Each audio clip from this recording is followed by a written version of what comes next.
masuk.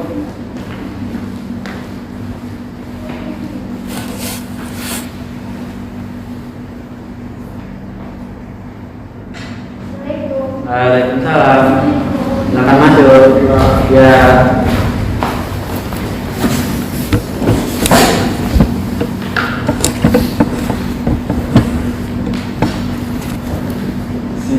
Ya, silakan masuk.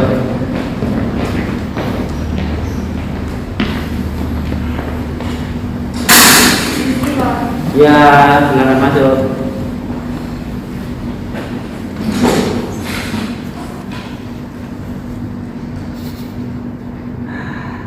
Assalamualaikum warahmatullahi wabarakatuh. Waalaikumsalam warahmatullahi wabarakatuh. Selamat siang semuanya. Siang. Pertama-tama saya ucapkan terima kasih kepada anak-anak semua yang telah hadir ke dalam ruangan ini. Dan terima kasih atas partisipasinya untuk hadir untuk mengikuti kegiatan bimbingan kelompok. Sebelum memulai kegiatan pada siang hari ini, alangkah baiknya kita mengawalinya dengan berdoa. Biasanya yang memimpin doa siapa di sini? Mas Ilham. Baik, Mas Ilham bisa dipimpin untuk doanya. Ya Pak, terima kasih untuk teman-teman. Ayolah kita berdoa menurut agama dan kepercayaan masing-masing. Doa mulai.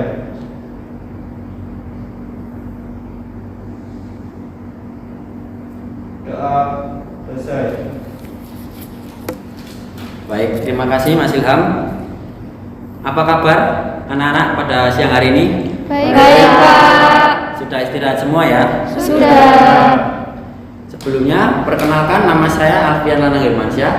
Saya adalah guru baru BK di sini dan saya adalah alumni mahasiswa dari Universitas Veteran Bantara Sukoharjo yang baru lulus lalu bekerja di sini sebagai guru BK kalian. Kalau hanya saya saja yang berkenalan, alangkah baiknya kita juga berkenalan dengan teman-teman yang lain. Tapi perkenalannya kita akan menggunakan teknik bagaimana kalau mbaknya ini menyebutkan nama dan warna, kemudian teman-teman yang lain mengingat warna dari teman-teman yang sebelumnya. Bisa dimengerti semua? Bisa. Baik, mungkin bisa dimulai dari mbak yang ini. Perkenalkan, nama saya Dwi Setiawati, warna kesukaan saya merah. Perkenalkan, nama saya Retno Setiawati, warna kesukaan saya kuning dan warna kesukaan Mbak Dwi merah. Perkenalkan, nama saya Melina Trikumala, warna kesukaan saya hijau, kalau Mbak Dwi tadi merah, Mbak Retno kuning. Perkenalkan, nama saya Erina Rizka Putri, warna kesukaan saya biru dan warna kesukaannya Mbak Dwi tadi merah, warna kesukaannya Mbak Retno tadi kuning dan warna kesukaannya Mbak Melina tadi hijau. Perkenalkan, nama saya Wahid Nugroho, warna kesukaan saya ungu, warna kesukaannya Mbak Dwi merah, Mbak Retno kuning, Mbak Melina hijau, Mbak Erdina biru. Perkenalkan, nama saya Ilham Rahmadi, warna kesukaan saya putih, kesukaan Mbak Dwi merah, Mbak Retno kuning, Mbak Melina hijau, Mbak Erdina biru, Mas Wahyu ungu. Ya, perkenalkan, nama saya Anggi Febrianti, warna kesukaan saya coklat. Untuk warna kesukaan Mbak Dwi merah, Mbak Retno kuning, Mbak Melina hijau, Mbak Erdina biru, Mas Wahyu ungu, Mas Ilham putih. Perkenalkan, nama saya Nini Justuti, warna kesukaan saya hitam, warna kesukaan Mbak Dwi merah, Mbak Retno kuning, Mbak Melina hijau, Mbak Erdina biru, Mas Wahyu ungu, Mas Ilham putih, Mbak Anggi coklat. Perkenalkan, nama saya Riza Pramutyasari, warna kesukaan saya abu-abu, warna kesukaan Mbak Dwi merah, Mbak Retno kuning, Mbak Melina hijau, Mbak Erdina biru, Mas Wahyu ungu, Mas Ilham putih, Mbak Anggi coklat, Mbak Eni hitam. Ya, perkenalkan, nama saya Siambarang Suara Sanjaya, warna kesukaan saya pink, dan warna kesukaan Mbak Dwi merah, Mbak Retno kuning, Mbak Melina hijau, Mbak Dina biru, Mas Wahyu ungu, Mas Ilham putih, Mbak Andi coklat, Mbak Eni hitam, Mbak Reza abu-abu. Baik, terima kasih untuk anak-anak semua. Kemudian mungkin di sini ada yang pernah mengikuti kegiatan bimbingan kelompok? Saya belum, Pak. Belum pernah. Belum pernah. Ada yang sudah pernah di kelas 1 mungkin? Saya belum, Pak. Belum pernah. Belum pernah sama sekali ya. Belum, Pak. Baik, di sini saya akan menjelaskan sedikit bagaimana maksud serta tujuan dari bimbingan kelompok itu sendiri. Bimbingan kelompok merupakan pelayanan yang diberikan kepada setiap individu dengan prosedur kelompok yang memanfaatkan dinamika kelompok dalam rangka membahas topik-topik yang telah ditentukan, bertujuan untuk menyampaikan informasi dan pemahaman baru dan melatih tenggang rasa serta melatih untuk berpendapat. Oke, ada yang ditanyakan lagi yang belum paham? Saya mau tanya yang soal jamnya itu, Pak. Oh ya, untuk kegiatan bimbingan kelompok sendiri ini sudah resmi dan sudah mendapat izin dari kepala sekolah. Jadi kegiatan ini sudah mendapat izin dari guru-guru terkait. Saya mau bertanya, Pak. Ya, Mas Ian. Untuk waktunya nanti berapa lama ya, Pak ya? Untuk waktu yang kita sepakati adalah 40 menit. Alangkah baiknya nanti teman-teman yang lain di sini untuk aktif ya. Ya, Pak. Iya, Pak. Oke, sebelumnya saya ingin bertanya, apakah kalian datang ke sini atas datang dengan kesukarelaan? Iya, Iya, Pak. Pak. Datang tanpa paksaan ya. Iya, Iya. Pak. Dan nanti Bapak berharap anak-anak semua di sini turut aktif dalam kegiatan, menjawab pertanyaan dari Bapak yang saya berikan dan pertanyaan yang teman-teman lain berikan. Iya, Pak. Bisa dipahami ya? Iya.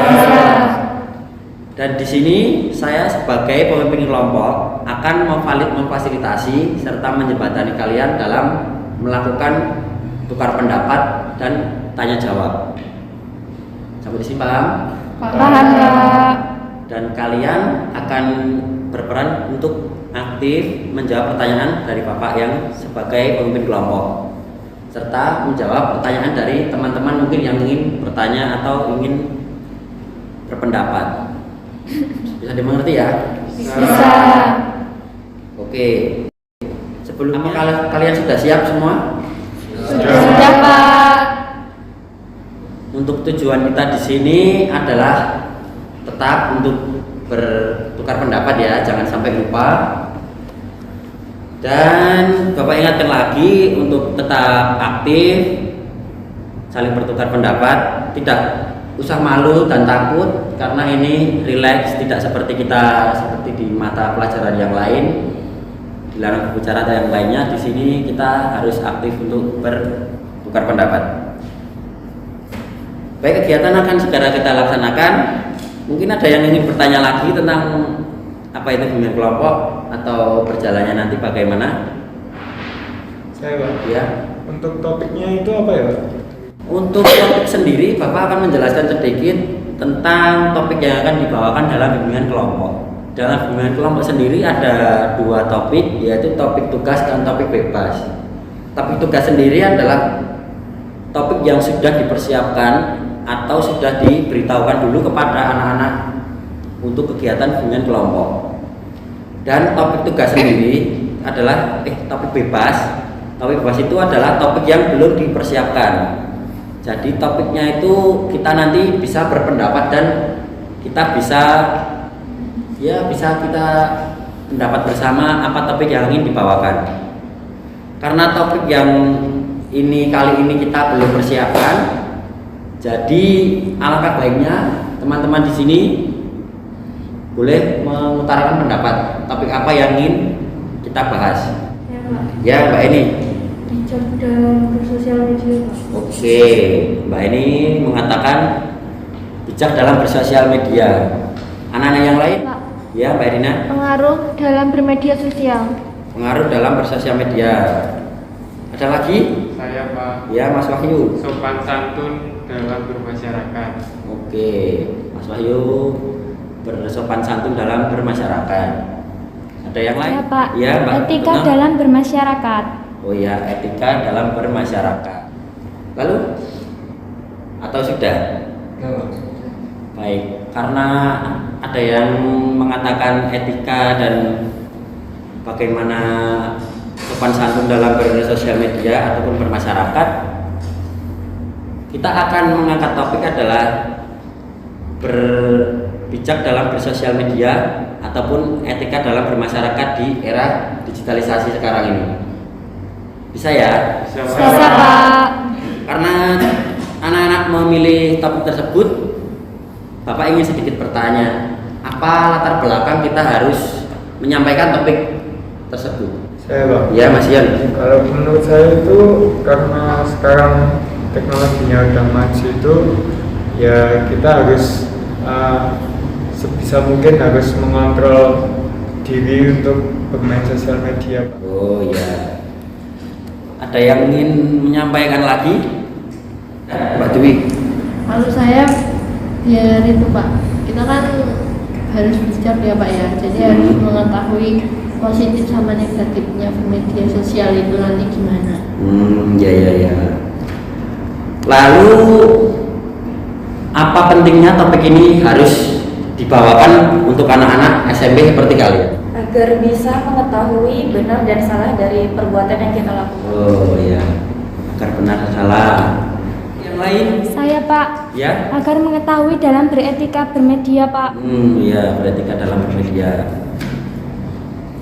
Baik, untuk itu kita akan masuk ke sesi tanya jawab. Bapak ingin bertanya, sebenarnya apa itu manusia yang beretika menurut kalian? Saya Pak. Ya, Mas Ian.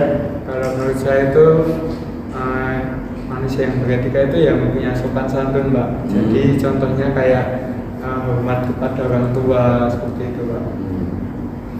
Menurut Mas Ian sopan dan hormat kepada orang tua. Ya, Mbak ini semangat sekali tentunya. Manusia yang beretika itu manusia yang memiliki nilai moral dalam beretika di masyarakat untuk mengatur tingkah lakunya.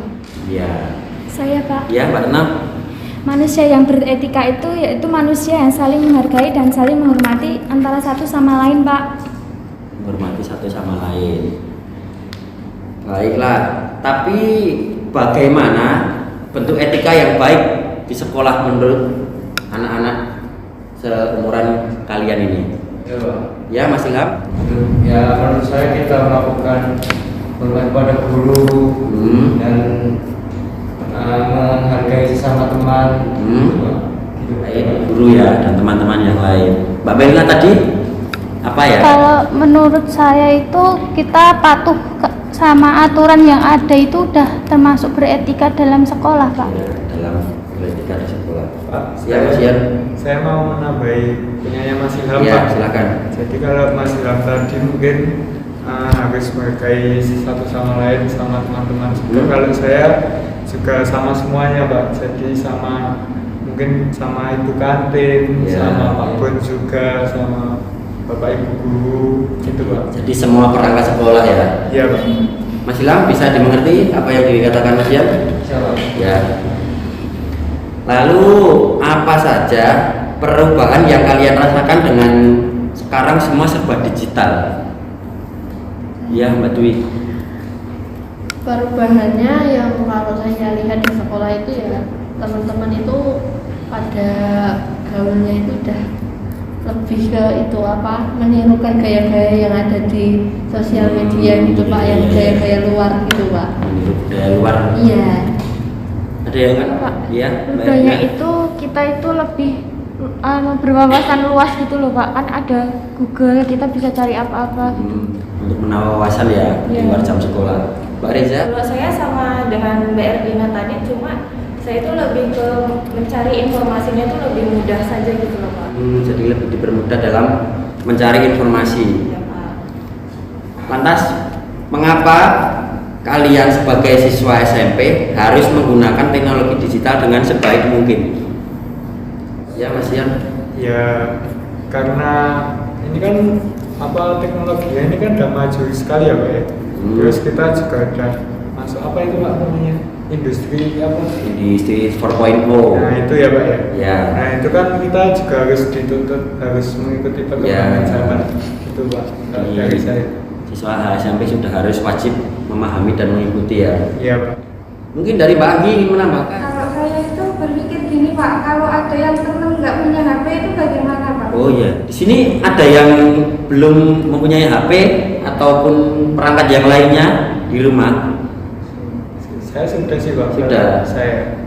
Untuk yang lain mungkin ada yang belum. Saya sudah Pak, tapi kayaknya kurang canggih Pak. Oh iya, beda dari yang lain ya.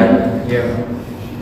Jadi semua sudah memiliki teknologi seperti handphone gitu ya. Iya Pak. Iya Pak.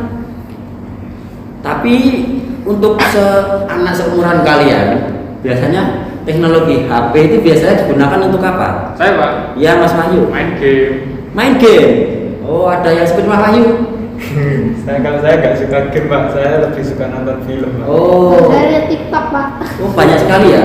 Saya Ya. Instagraman Pak. Oh stalking mantan ya kamu Mas. Udah punya pacar belum? Oh ya. Jadi ada positif serta negatifnya dari apa yang anak-anak lakukan. Jadi bagaimana cara siswa seperti kalian memanfaatkan perkembangan teknologi untuk bersosialisasi dengan apa yang kalian lakukan terhadap teknologi tersebut? Saya Pak. Ya, Mbak. No. Ya misalnya ada saudara kita atau tetangga kita itu yang berada di luar negeri. Nah kemudian dia itu membutuhkan bantuan kita, misalnya membutuhkan uang. Nah kan untuk memberikan bantuan itu tadi dengan memanfaatkan teknologi bisa dilakukan dengan cara melalui transaksi non tunai. Jadi Gitu, lebih Pak. dipermudah dalam untuk lebih untuk ke jarak jauh gitu ya. Iya. Saya Pak. Ya Mas Yan. Kalau saya itu memanfaatkannya itu Pak, bikin grup WhatsApp Pak. Jadi bikin grup WhatsApp, bikin grup buat belajar sama Ya, teman-teman gitu Pak. teman-teman. Jadi ya kalau ngerjain tugas lebih gampang gitu Pak. Ada yang lain seperti Mas Yan mungkin memanfaatkan teknologi dengan Saya juga Pak. membuat grup belajar bersama. Saya masih yang membuat grup untuk belajar sama ya cerita-cerita di sekolah tentang sekolah Pak. Jadi dengan teman-teman yang mungkin berbeda sekolah juga ya. Iya. Iya. Bisa bertukar opini atau pendapat juga. Lantas kita sudah mengetahui dari bagaimana perkembangan kita sebagai untuk memanfaatkannya. Sekarang apa saja bentuk penyalahgunaan dari teknologi itu sendiri yang kalian ketahui di mungkin lingkup sekolah saja? Saya Pak. Ya. Kalau saya itu yang saya pernah alami ya Pak, itu ada teman yang ngecek-ngecek gitu Pak lewat sosial media. Kadang kan ya sakit hati juga gitu kan Pak. Iya. Kalau ada teman-teman yang ngecek-ngecek gitu. Ada yang lain mungkin jadi korban, Pak. Dwi silakan. Menurut saya itu Pak, teman-teman tuh ada yang terutama ya cowok-cowok itu kan pada menirukan itu omongan-omongan jeleknya itu loh Pak, kayak yang nggak pantas gitu, terus diomongin ke temennya gitu kan nggak pantas gitu Pak. Saya Pak. Ya Mas Wahyu. Kalau saya itu kadang-kadang suka teledor, suka lebih mendingin main game daripada kerjaan PR saya gitu Pak. Jadi saya belum bisa belum bisa mengatur waktu gitu. Kalau saya kan sukanya main game. Ya main game. Keluhan saya gitu. Untuk kasus Mas Wahyu sendiri mungkin teman-teman bisa ingin mengatakan sesuatu kepada Mas Wahyu. Kalau saya kalau dari saya itu harus cari kegiatan gitu Mas. Misal kayak hobi ikut ekstra mungkin di sekolah. Ekstra. Kalau ikut ekstra kan lagi pandemi juga, jadi mungkin di rumah bisa cari kegiatan mungkin belajar dari YouTube dan sebagainya. Kalau dari saya gitu. Wahyu mungkin menjadi salah satu korban ya dari kemajuan teknologi itu sendiri. Lantas hal apa saja yang harus dilakukan siswa seperti kalian ini untuk mencegah penyalahgunaan dari perkembangan teknologi tersebut. Pak. Ya, Mas Ilham. Ya, kalau dari saya itu bagaimana kita bisa mengatur waktu, Pak, tahu tempat dan tahu kalau kita saat belajar kita belajar, kalau saat kita menggunakan media sosial saat yang tepat itu, Pak. Iya, harus. Saya, Pak. Ya, Pak Retno. Menghargai orang lain yang berada di sekitar kita, Pak. Misalnya dengan menggunakan gawe sewajarnya. Iya. Bapak, Ya, Mbak Eni. tidak menyebarkan berita hoax. Jadi kita misalkan dapat berita itu cari dulu faktanya bagaimana yang sebenarnya seperti itu, Pak. Baik. Ada yang mungkin ya dari ruang lingkup sekolah apa saja yang harus kita hindari untuk mencegah hal-hal yang tidak diinginkan di ruang lingkup sekolah itu sendiri. Kalau saya sejujurnya masih kesulitan ya Pak, jadi mungkin masih harus dibantu, dikontrol sama orang tua, terus di sekolah juga dikontrol sama guru. Kalau saya jujur belum bisa mengatur itu sendiri Pak. Jadi tetap harus ada pengawasan dari kedua orang tua ya. Iya, kalau saya masih harus didampingi Pak. Baiklah, karena kegiatan yang akan kita laksanakan akan segera berakhir, maka saya akan bertanya kepada anak-anak sekalian tentang hasil apa yang dapat anak-anak semua pahami. Ya, Ya, ya kalau dari ya, saya, Mas ya. ya, saya tadi yang saya dapatkan, saya bisa tahu apa itu etika ya Pak, etika khususnya di digital di lingkungan sekolah. Ya. Terus gimana caranya kita beretika yang baik di era digital, terutama di lingkungan sekolah yang kita kan masih SMP gitu ya Pak ya. Terus pengaruh-pengaruhnya kita jadi tahu mana yang baik, mana yang buruk. Terus sama itu sih Pak, tadi dapat sudut pandang baru sama kasus-kasus tadi Pak. Ya udah itu sih Pak kalau dari saya tadi. Terima kasih Mas Ian. Ya. Kalau Pak Anggi? dari saya itu yang saya dapat itu manusia yang beretika itu yang memiliki sopan santun, bijak dalam bermedia sosial di lingkungan sekolah maupun di luar sekolah, terus mengetahui hal positif negatif bermedia sosial di lingkungan sekolah itu bagaimana, di luar sekolah itu bagaimana Pak. Terima kasih Mbak Anggi. Saya Pak, Ya, Mas Wahyu. kalau saya jadi lebih bisa memiliki cara untuk tidak bergantung kepada HP lagi, Ya. terus menyibukkan diri agar tidak kecanduan HP gitu. Ya. Karena Mas Wahyu mengalami itu ya. Iya, kadang-kadang Pak. Ya. Jadi saya simpulkan anak semua sudah paham ya tentang apa itu manusia yang beretika, yang harus sopan dalam bermasyarakat maupun di sekolah, serta sopan santun juga dijaga, menggunakan teknologi dengan sewajarnya juga, dan harus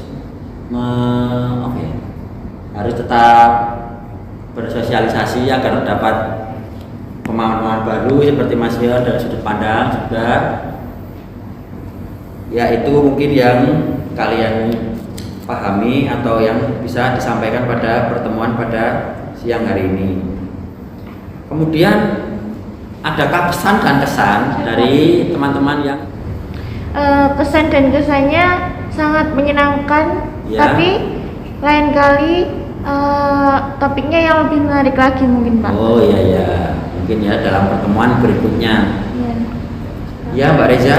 Kalau menurut saya ini menyenangkan ya Pak ya. Ya. Terus topiknya juga menarik. Terus cara ngomongnya Bapak itu mungkin kurang jelas. Ya. Karena pakai masker ya. Ya. Mungkin bisa lebih jelas Baik. lagi ke depan. Terima kasih Mbak Reza. Ya. Mbak Retno. Saya Pak, ya untuk pesannya semoga pertemuan ke depan bimbingan kelompok ini topiknya menarik ya Pak. Ya, siap Mbak Retno. Jadi anak semua ingin ya pertemuannya dilanjut lagi ke pertemuan berikutnya. Mungkin Pak. Iya Pak. Baiknya dilakukan hari apa? Kalau saya Sama aja sih. Sama saja seperti hari ini ya. Nanti alangkah baiknya Bapak persiapkan topiknya terlebih dahulu Iya. yang menarik untuk anak-anak seumuran kalian. Iya, Pak. Terima kasih kepada anak-anak yang hadir ke ruangan ini, yang telah berpartisipasi dan hadir dalam bimbingan kelompok yang kita laksanakan pada siang hari ini.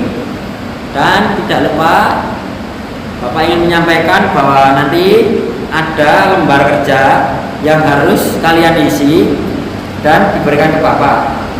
Tapi siapa yang ingin mengumpulkan nanti ya? Diri Bapak. Mas Ilham ya, tolong ya. Nanti dikondisikan. Baik, kegiatan pada siang hari ini telah berakhir. Mas Ilham bisa dipimpin lagi untuk berdoa. Ya, terima kasih untuk teman-teman untuk mengakhiri kegiatan pada siang hari ini. Mari kita berdoa untuk agama dan kepercayaan masing-masing. Doa mulai.